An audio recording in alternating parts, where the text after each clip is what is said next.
Monsters. They've been around for centuries. They literally predate written history. So there's even a possibility that cavemen were ooga-boogieing stories about monsters. And mankind has been carrying on this tradition through horror movies and 90s kids books called Goosebumps. Hi everybody, my name's King Noosme. So I decided to do this series on my channel. There are so many Goosebumps episodes that are so alike that you can kind of categorize them. I mean, there are ghosts, creepy crawlies, just plain weird ones. And I've already made a video about werewolves in the spooky houses of Goosebumps. But today we're going to be taking a look at the monsters of Goosebumps. And of course, Goosebumps has its fair share of monsters. I feel like about 80% of the show is actually based around a certain monster. Whether it's about a ghost, a vampire, an alien, a blob, a baby, a sponge. And if I were to try to make a video about literally every single episode that had a monster in it, we'd be here all day. So I chose 3 to take a deeper dive into, and also 3 that if I were to make a video about them, the videos would probably be less than 10 minutes long, and you guys hate short videos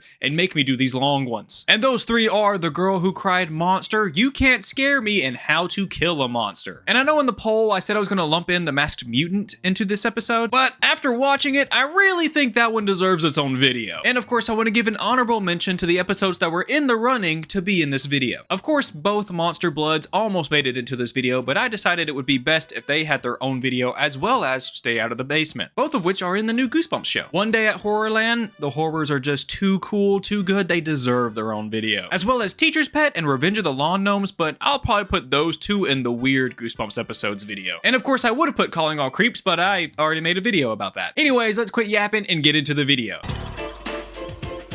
The Girl Who Cried Monster is the 4th episode of Goosebumps, and it was actually the first one to be produced, but it wasn't the first one aired. Technically, that was The Haunted Mask, but that was also technically a TV movie, so technically the first episode is the Cuckoo Clock of Doom. Very confusing, I know. Speaking of Cuckoo Clock of Doom, this episode and Cuckoo Clock of Doom had their own special intros when they first aired, and I actually found it online. It's very close to the one that we know and love, but there are some minor changes. There's no creepy voice telling the viewer to beware. And there's a few changes in the music. Also, there's a couple of different clips when the G goes inside the door and they're showing clips of the episodes. I know some of you guys are like, get on with it, but some people like little niche facts like that. And if you're interested in watching the intro, you can find it here on YouTube. But that's enough yapping, let's get into the episode. We start this episode by meeting a little psychopath named Lucy Dark. She tells us in a voiceover that she loves to scare her little brother and tell him stories of monsters. She also likes to tell him that she has seen these monsters, but she might have taken these pranks a little too far. I guess that's why no one believed me the day I saw a real monster.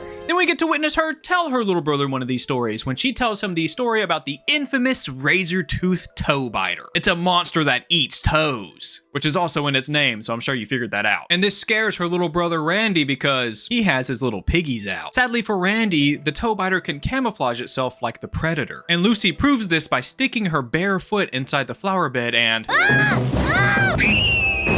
Holy shit, that kid's giving a performance of his life. Bet he passed out after that scream. Randy runs inside to tell their mother about the toe biter, but of course, she doesn't believe him. Oh, Randy, calm down. And Lucy's mom tells her to stop messing with her little brother and filling his head with all these monster stories. But she just can't help herself, and she tells Randy that she sacrificed his toes to save her toes. So he's gonna be getting a little visit from the toe biter tonight. No! Damn, kid, break the microphone, why don't you? By the way, Lucy Dark is played by Deborah Squarson, and she isn't in another episode of Goosebumps, but her sister Katarina Squarson is. She was Sarah in Night of the Living Dummy 2 and Jessica in the trilogy. And she's also Amelia Shepard in Grey's Anatomy. And I have to mention that because that is the #1 comment on both of those videos I've made about those episodes. I haven't seen Grey's Anatomy. I don't know who Amelia Shepard is. And her little brother Randy was played by Brandon Bone, who also has a sibling that's in a Goosebumps episode. His sister Kristen Bone plays the incredibly annoying Tara in Cuckoo Clock of Doom. Anyways, Lucy's mom is tired of her shit, so she sends her to her book club called the Reading Rangers at the library. And this is where we meet Mr. Mortman, the librarian. In the book, it said that Mr. Mortman made the Reading Rangers so kids have the opportunity to read the classic stories that they probably won't pick up. And he's right, because Lucy does not vibe with any of them. But she has to pick one up, so she decides to pick up Frankenstein because at least this book has a monster in it. And her friend Erin asks Mr. Mortman if he thinks it would be cool cool if monsters actually existed. But Mortman thinks that maybe monsters should stay fictional because people like to be scared in movies. Not in real life. On the way home, Lucy talks about how weird Mr. Mortman is, and she almost describes him as if he was a weird creature, and she's really not too far off in her description, but she's about to find that out here in a second, because she accidentally left her skates at the library, so she has to turn around and go back to retrieve them. Lucy makes it back to the library and...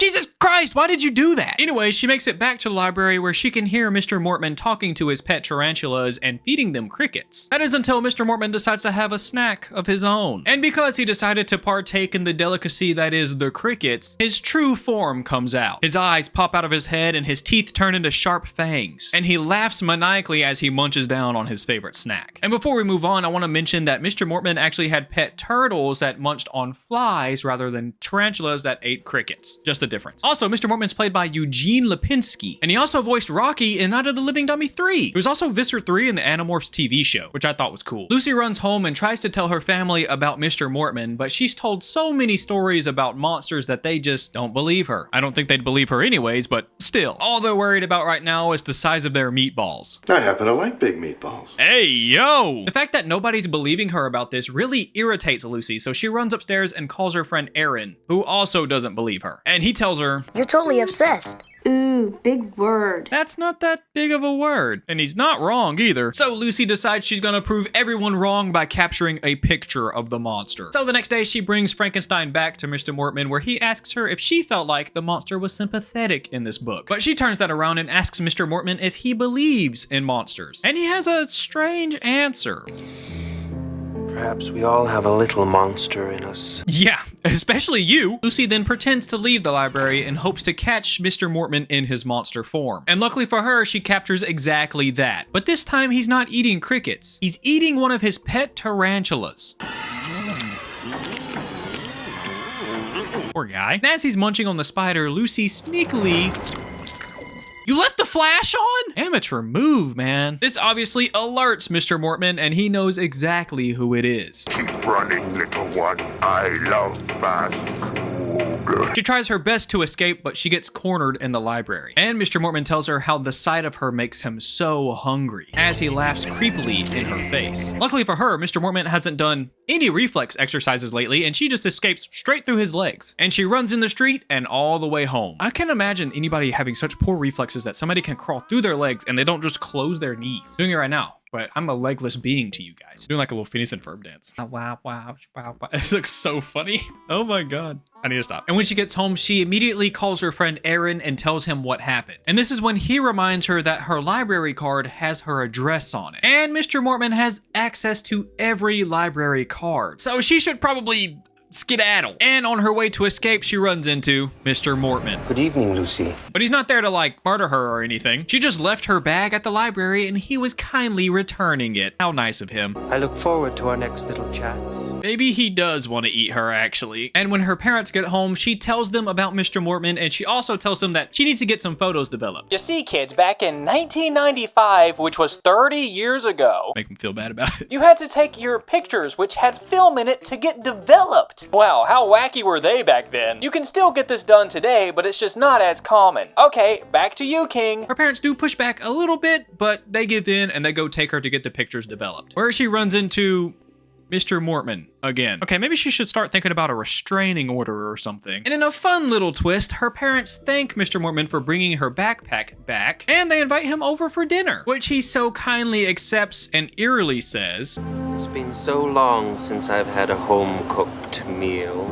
Well, then why don't you just cook at home? Oh, he wants to eat Lucy. Back at home, it's actually revealed that Mr. Mortman did not show up in the developed pictures, which Lucy takes as proof that he is a monster. Maybe he's part vampire. But her parents still don't believe her, and she has to quickly fix her attitude because Mr. Mortman has arrived. So Lucy is forced to be nice to him and feed him meatballs. And this is when he makes the grave mistake of asking what's for dinner. Since you asked, you are. Lucy's parents suddenly grow sharp fangs, and they morph into reptilian people, and they eat Mr. Mortman alive as their children watch.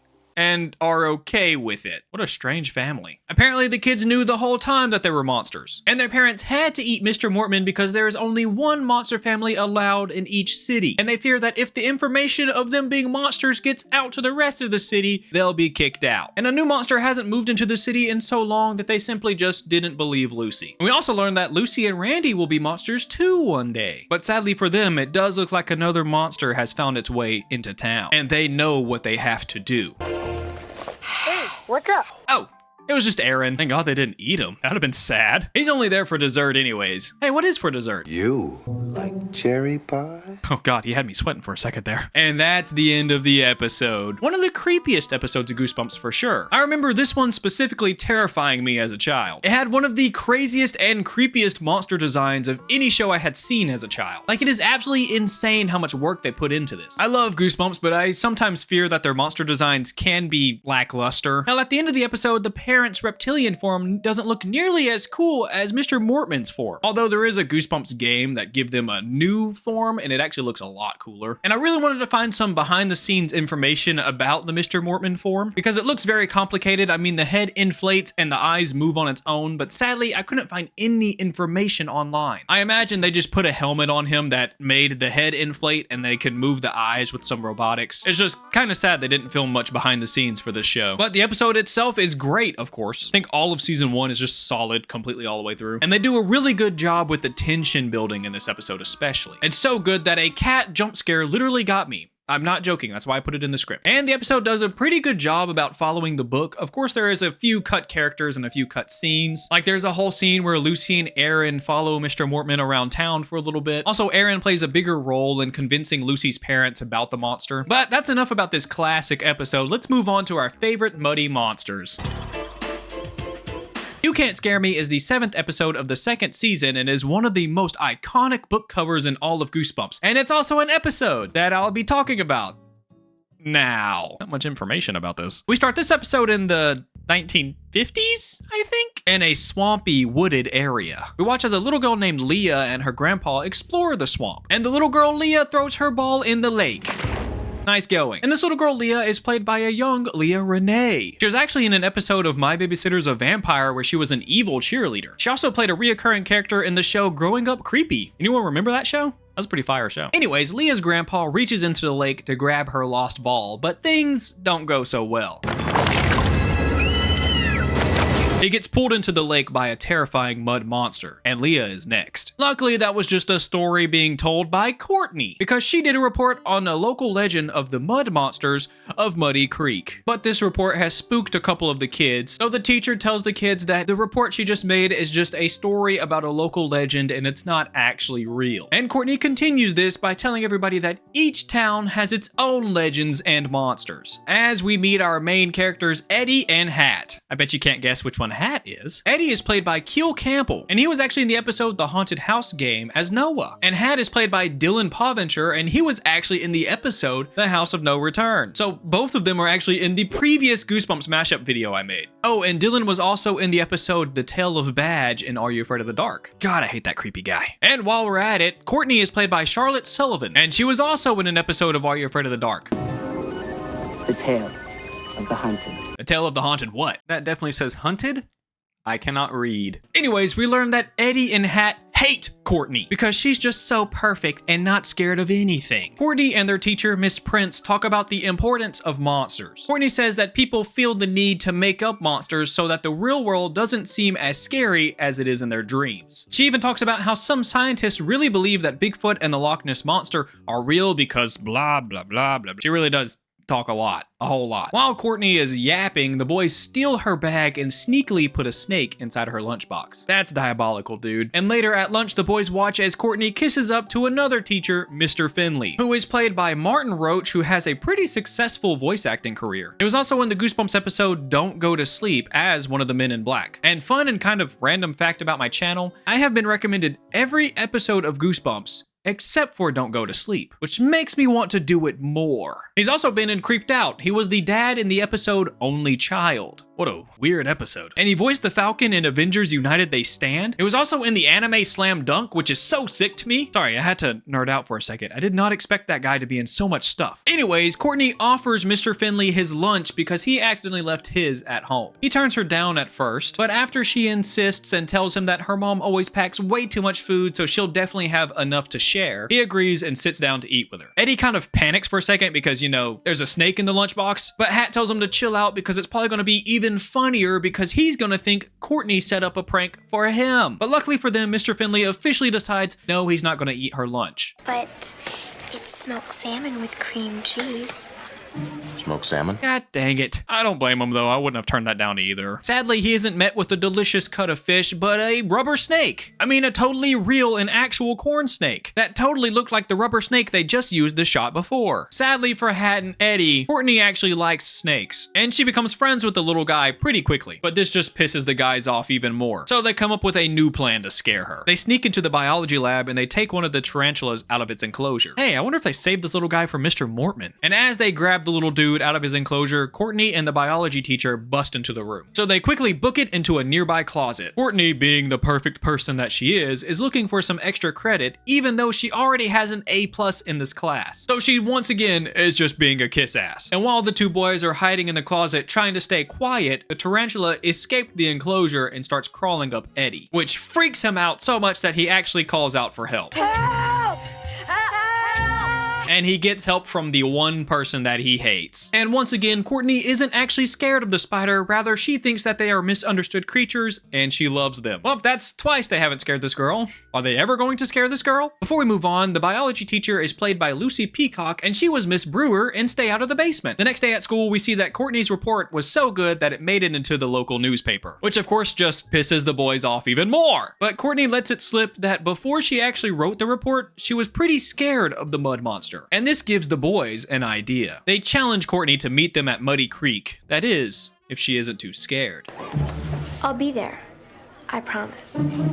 Let's go! They're gonna actually get the chance to scare her. Hat is so happy that he does the Carlton. Side note, I didn't notice this until I was literally recording it. She says that she's not scared of the mud monster anymore because she made the report. So they're gonna scare her with the mud monster. That doesn't really make sense. Cut to Muddy Creek where Hat covers Eddie in mud to be their terrifying mud monster. But it doesn't look good. So how do I look?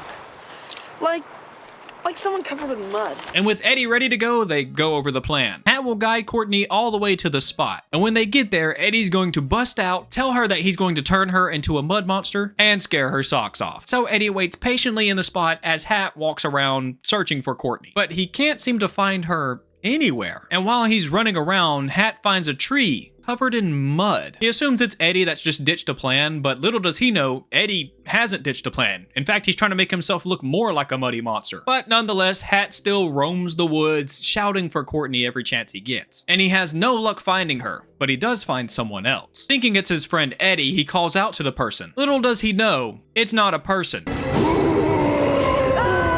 The mud monster chases Hat through the woods, and Hat runs as fast as he can. Good going, idiot. Luckily, Hat makes it all the way to Eddie where he tries to tell Eddie what he saw, but of course, he doesn't believe him. But as they're talking, the mud monster just gets closer and closer. But that's when the other monster of this episode appears. Courtney finds the two hiding and covered in mud and makes fun of them for being dumb, but she just says it in a snootier way. But like always, Courtney just keeps yapping and she yaps so long that the mud monster has snuck up behind her. Then they have a literal, "He's behind me, isn't he?" moment. A mud monster is behind me, I see.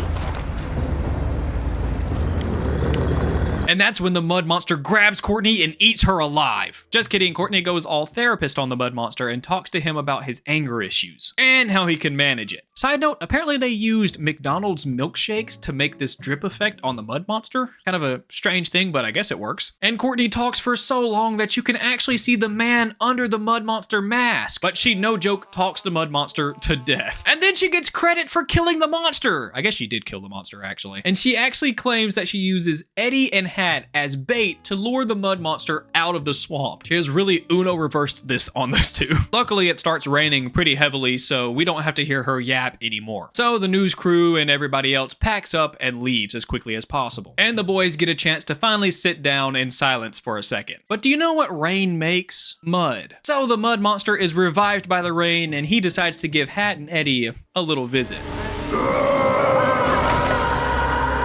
And that's where the episode ends. It's definitely one of the goofier episodes of Goosebumps, and it is filled with returning actors and actresses. Like, holy crap. I feel like most of my review was just telling you other things people have been in. And this is one of those episodes that reminds you that horror can kind of be a bit comical sometimes. I mean, boring a monster to death is pretty funny. I also love how he stands like a third grade teacher trying to listen to one of his students' incoherent stories. Yeah, oh, you went to the park? That's cool, yeah. Bored. And this episode is fine. The acting really isn't that bad. I feel like the kids did a good job. But with this episode being more comedic and already being about a book that's kind of lame, let's be honest, this episode is also kind of lame. If you think about it, not much actually happens in the episode, and they take forever to get to the actual mud monster. There is a slight build up to the monster, but it's literally just mentioning it in the first 5 minutes of the episode, and then spending about 10 to 15 minutes goofing off trying to fill time before they bring the monster out. I feel like they didn't really rely on the horror aspect as much as the comedy aspect in this episode. If they would have leaned more into the horror aspect and made the mud monster actually seem scarier, I'm sure it would have been a lot better. And I know I'm probably being a little bit harsh on it. It's supposed to be a more comedic story, but I feel like it was just a lot of build up for a pretty okay joke. But the monster itself is really well made. It's pretty accurate to the book cover that it's based off of, and it's actually pretty scary and super memorable. And I'm sure if they took the monster a bit more seriously, it probably would have been one of the scarier monsters in the show. And I think the monster is the only thing that really saves this episode. Like, seriously, without the monster in this episode, I don't think anybody would remember it. Like I said before, that episode Don't Go to Sleep doesn't have a monster. Nobody remembers it. But if it had a monster, people would remember it. Also, I wonder what happened to that suit. I'm sure it was reused for something lame, but I wish I had it. And this is one of the episodes that is vastly different from the book. There are a few similarities, but there's more differences than similarities. There are a whole lot of characters missing from this episode. I mean, a whole lot. A whole group of friends are not included in the episode, and they didn't include the cute dog Buttercup. Why? So sad. And they do hint at it in the episode, but in the book it is said that Courtney fully believes in every cryptid and every monster. So this is why they dress up as mud monsters to scare her. But in the episode, she tells them that she's not scared of the mud monsters anymore. They still try to scare her with it. I don't understand. They also give the mud monsters an actual backstory in the book. It's said that the monsters are actually spirits of people that died in a flood that happened in the town many, many years ago, which adds an extra creepy element to the monsters. If they would have put that in the episode, I'm sure it would have made the mud monster a lot scarier. And of course, the book has 3 mud monsters rather than 1, but I guess the budget just wasn't there to make another costume. And the ending is what's most different about the show. In the book, the 3 mud monsters actually chase all the children away. So even Courtney gets scared, and they don't just bore the monster to death like she did in the episode. So yeah, I would have to say the book is actually better than the episode in this case. I'm a big visual guy, so usually I'll say I like the movies or something better. It's like a hot take I have every time. But in this case, I think the book is a bit better. And I feel like the story would have been more interesting if Eddie and Hat knew how to kill a monster. How to Kill a Monster is the 18th episode of the 2nd season. It's both written and directed by Ron Oliver, who has directed some of the best episodes in Goosebumps, including one of my favorites, Welcome to Camp Nightmare. But this episode is actually one of few that he helped write. He also directed some of the episodes for The Nightmare Room, R.L. Stine's other project, including Tangled Web, which is the episode I made a video on. He's also directed a lot of Are You Afraid of the Dark as well. Actually, every video I've made except for 2 are episodes that have been directed by him. So he's probably directed one of your favorite episodes too. Sadly, right now he's just focused on making shitty Hallmark Christmas movies. And one last little fun fact about this episode and The Girl Who Cried Monster were the only other 2 episodes on the Monster Blood DVD. Someone will find that interesting. Anyways, let's quit yapping and get into the episode. We start this episode in the middle of a swamp where we meet our 2 main characters, Gretchen and Clark. Sadly for Clark, his mom married into a redneck family and they're visiting Gretchen's grandparents while their parents are away on a business trip. And Clark is not having a good time and he seems to be allergic to the outside. Great. Gretchen is played by Courtney Hawkrig, and she sadly isn't in anything of note. But Clark is played by Ricky Mabe, who was actually in an episode of Are You Afraid of the Dark? The Tale of Jake the Snake. He was also in the Disney movie The Phantom of the Megaplex. He's also in a movie called Goon.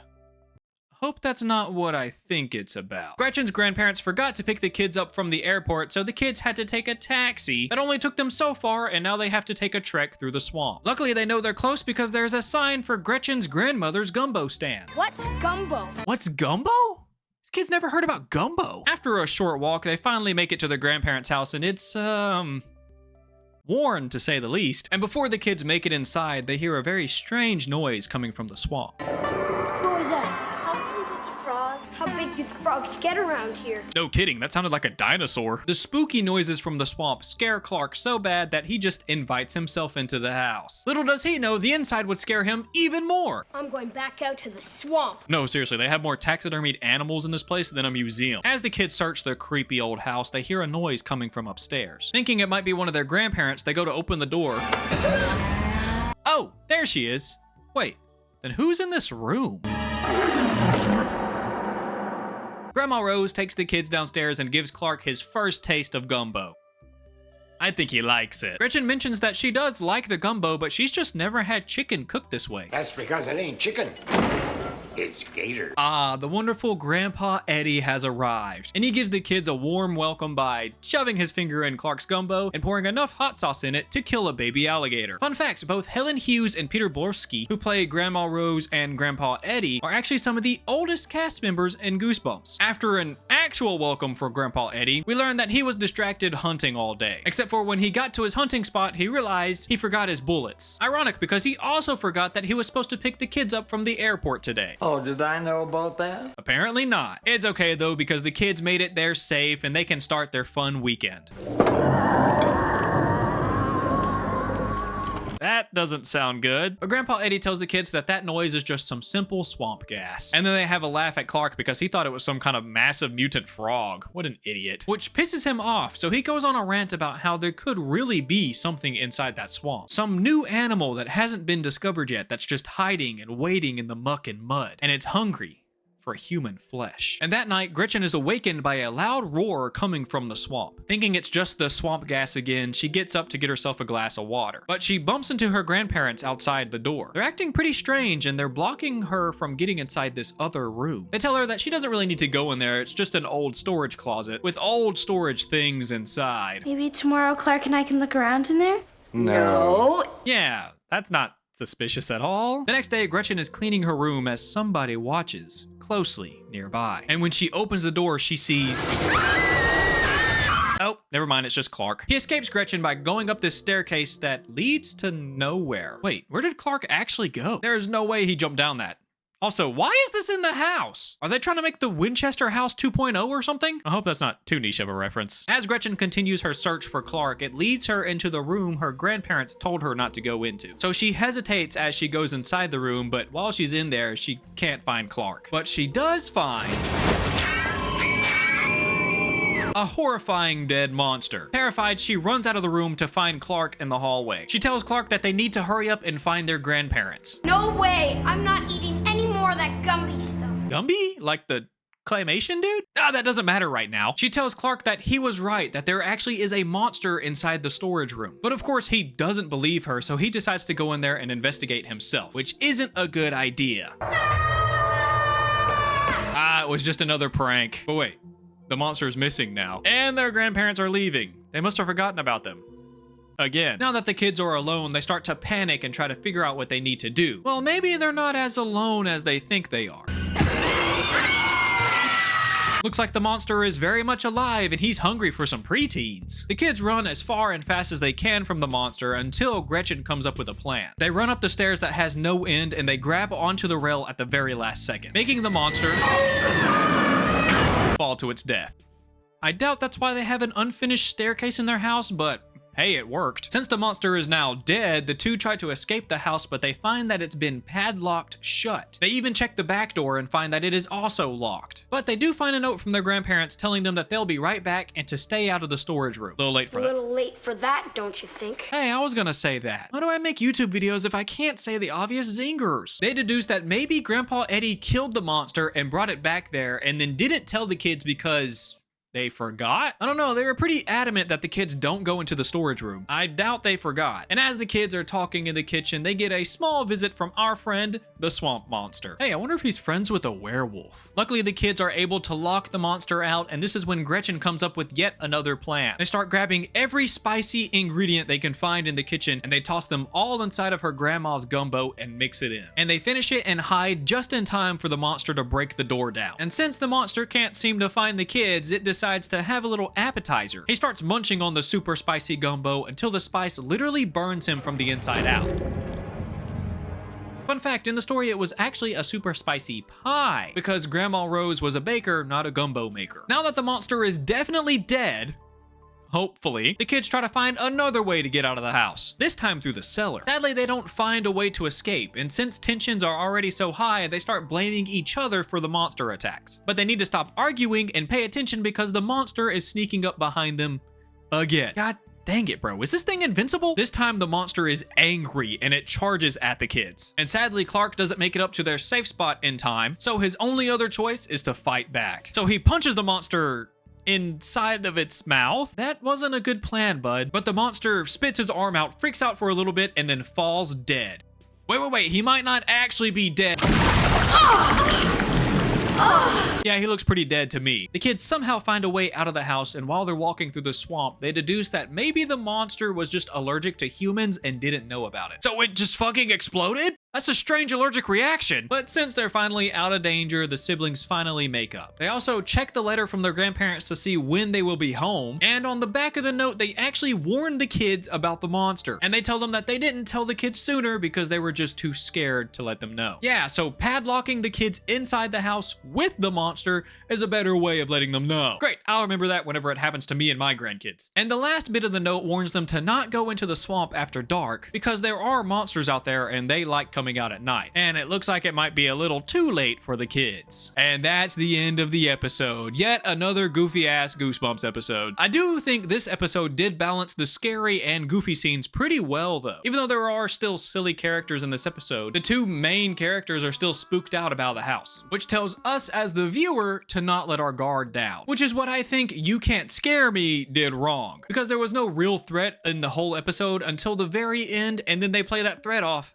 as a joke. And in this episode, you constantly hear the monsters roaring out in the swamp, and their grandparents are acting pretty strange, and the house does kind of have a creepy vibe to it that just keeps you on edge the whole time. And while there are jokes throughout the episode, they do take the monster seriously. I mean, I guess feeding him a bowl of super sour gumbo is pretty goofy, but in the end, it was still pretty scary. Speaking of the monster, just like You Can't Scare Me, this monster is amazing. It's pretty scary and very well made in this episode. I just love how it looks like a massive plucked chicken, or I guess a poorly evolved dinosaur. In the book, the monster is actually described to have an alligator head and then a furry gorilla-like body, which sounds like an abomination to me. Maybe when Clark was scaring Gretchen, they were trying to reference that? I don't see it, but maybe. Hello, Editing News Me here again. I noticed at the beginning of the episode, one of the taxidermied animals does match the description of the monster in the book. As you can see, this alligator has a furry body for some reason. So maybe this is the Easter egg that we were looking for. And I do like the way they defeated the monster in this episode. It was pretty creative. I don't think I've ever seen a TV show or movie that had the monster be allergic to humans. And I dare say,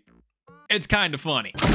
I mean, him exploding is insane, but it did get me to giggle. It's also pretty funny that the grandparents never call Clark by his first name. This must be Craig. It's Clark. That's just one of the small details that makes this episode pretty great. And overall, to be a more comedic and goofy episode, this one is pretty good in my opinion. And of course, there are a couple of differences from the episode in the book. Like in the book, the monster actually speaks. After licking Gretchen's arm, it tells her that it's allergic to humans. So why are you chasing them if you know that? Also, the letter that the grandparents give them is about the monster in the book, but in the show, it's kind of seen as an afterthought, which I didn't understand in the show. Like they tell the kids to not go in the closet, and then on the back, they tell them about the monster. They should have been like, hey, there's a monster in the closet. It just makes more sense. I don't know. Let me know what you think about these episodes in the comments below. Also, let me know your favorite Goosebumps monster in the comments below. Mine is still Saber, even though he's a robot.